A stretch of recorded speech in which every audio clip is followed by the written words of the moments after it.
কালকে রঘুনাথগঞ্জে তুমি রামনবমী মিছিল করো, আমাদের কোনো আপত্তি নেই, তো আমাদের ছেলে মেয়েরাও করে, কই দাঙ্গা তো করে না। তোমরা পরশুদিন সিউড়িতে মিছিল করেছো, বন্দুক উঁচিয়ে মিছিল করেছো।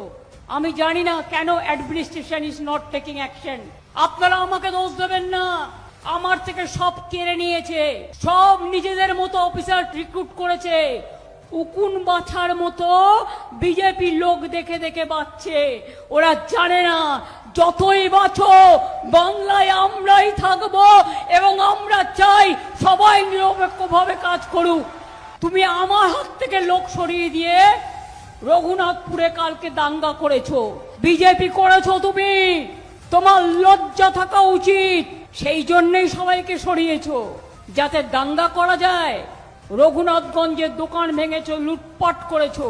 বন্ধু, একটা শিব মন্দির ভাঙলে সেটা নিয়ে বিজেপি কত নাটক করে, ভাঙা উচিত না। আমি ভাঙাকে সমর্থন করি না।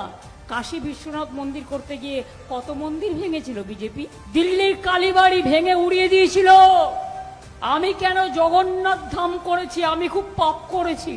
রোজ কোশ্চেন করা হয়, জিজ্ঞেস করুন কারো বাড়ি ভাঙচুর করার অধিকার তোমাদের কে দিল? রঘুনাথগঞ্জে দাঙ্গা করার অধিকার তোমাদের কে দিল? তোমরা একতরফা করেছো, মিছিল থেকে বেরিয়ে দোকান লুটপাট করেছো, দোকান বাড়ি পুড়িয়েছো।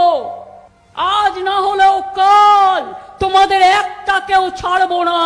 মনে রাখবে, মানুষ তোমাদের বিচার করবে।